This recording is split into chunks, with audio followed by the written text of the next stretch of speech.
열왕기상 22장입니다. 1절 4절 아람과 이스라엘 사이에 전쟁 없이 3년을 지냈다는 말로 시작하는데 이것은 20장 마지막 부분과 연결됩니다. 2절에서 여호사밧이 이스라엘 왕에게 내려간다고 나오는데 여호사밧과 아합은 서로 사돈관계를 맺었기 때문에 평화로운 관계를 유지하고 있었습니다.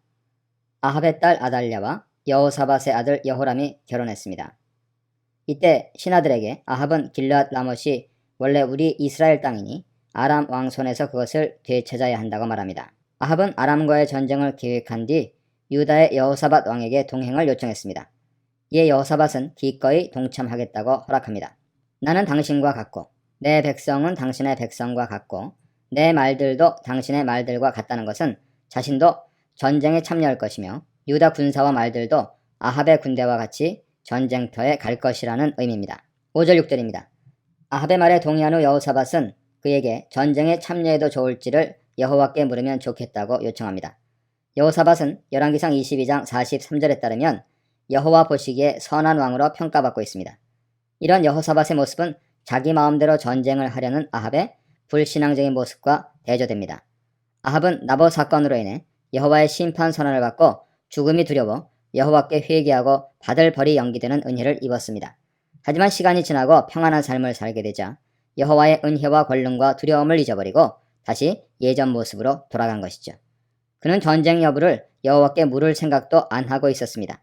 아합은 여호사밧의 요청에 선지자 400명 정도를 모으는데 이들이 여호와를 섬기는 선지자인지는 의심스럽습니다. 북이스라엘 상황에서 엘리야와 같은 진정한 여호와의 선지자들은 핍박을 받고 숨어 지내고 있는 상황에서 여호와의 참 선지자를 400명이나 모으는 것은 쉽지 않았을 것입니다. 그러므로 이들은 어영 선지자들로서 아합 입맛에 맞추어 이야기해주는 가짜일 가능성이 큽니다. 이런 선지자들에게 아합은 자신이 전쟁을 하기 위해 올라갈지를 묻습니다. 그러자 그들은 모두 올라가라고 하면서 나의 주인께서 왕의 손에 주셨다고 응답해줍니다. 이들은 여호와의 말씀을 전할 때 쓰는 여호와께서 이렇게 말씀하셨다라는 전형적인 예언 구문을 사용하지 않습니다. 주어를 여호와라고 하지 않고 나의 주라는 애매한 표현을 사용하고 있습니다. 7절로 9절입니다. 이런 모습을 본 여호사밧은 이들의 예언을 믿지 못하고 다른 여호와의 선지자가 없는지 묻고 그에게 물어볼 수는 없는지 묻습니다. 여호사밧은 여호와를 섬기는 인물이기에 이들의 모습과 말이 일반적인 여호와의 선지자의 모습과 다르다는 것을 직감적으로 안 것이죠.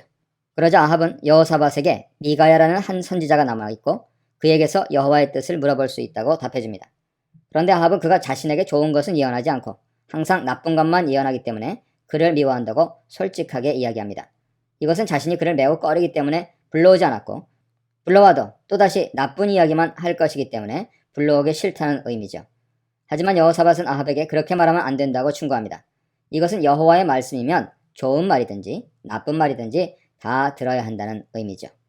미가야라는 선지자는 여기서 처음 등장하지만 아마 종종 아합이 여호와 앞에서 범죄하거나 여호와 보시기에 옳지 않은 전쟁을 할 때 아합에게 여호와의 말씀을 전달한 것 같습니다. 이것은 이스라엘의 진정한 왕으로서 여호와께서 아합의 악행을 막아 아합과 이스라엘이 여호와 앞에서 더 큰 죄를 짓는 것을 막기 위한 여호와의 사랑이며 보호이자 경고였습니다. 하지만 아합은 단순히 자신이 하고 싶은 것을 가로막는 인물이라고만 여겨 싫어한 것입니다. 아합은 한편으로 자신의 권위만 세우려는 권위적인 인물이지만 다른 한편으로 자신을 비판하는 소리를 전혀 듣고 싶어하지 않는 유아적인 인물이었던 것입니다.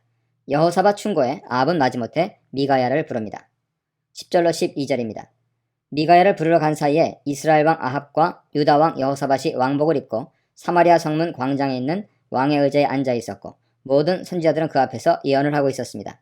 이 부분은 성문 앞의 상황을 우리에게 설명하고 있죠. 이때 그나나의 아들 시드기야라는 선지자가 자신을 위하여 철로 만든 뿔을 가지고 와서 그것을 들고 말하기를 여호와께서 이것으로 아람 사람을 완전히 치라고 하셨다는 말을 전합니다. 뿔은 힘의 상징이며 여기서는 여호와의 힘의 상징으로 쓰이고 있습니다.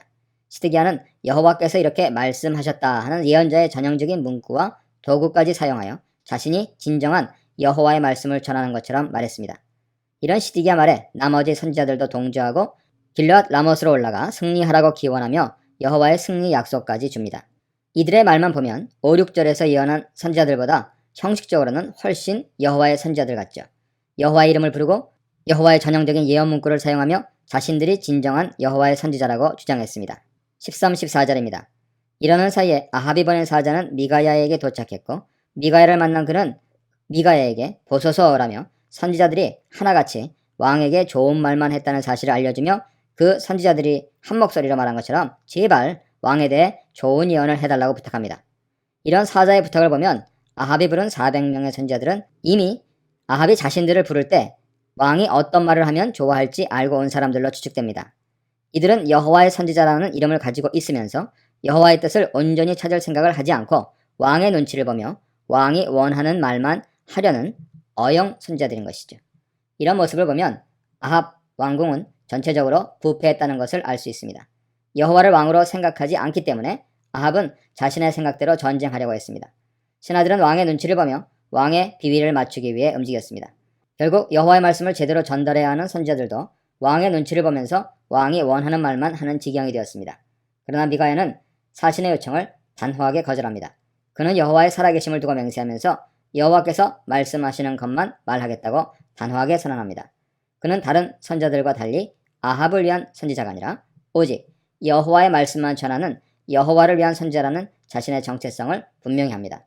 아합 왕이 싫어할 것도 자신의 삶이 편안하지 않을 것도 알았지만 자신이 여호와의 말씀을 온전히 전하는 것이 아합 왕과 이스라엘에게 더 유익하다는 것을 알기에 이 모든 것을 무릅쓰고라도 여호와의 말씀만 전하는 본연의 임무를 다하겠다고 한 것이죠.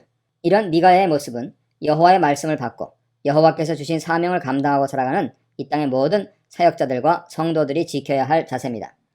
교회와 사회와 나라에 400명의 거짓 선지자가 아닌 미가야 같은 선지자들이 많을 때 교회와 사회와 나라가 하나님의 정의와 사랑이 넘치는 곳이 될 수 있을 것입니다.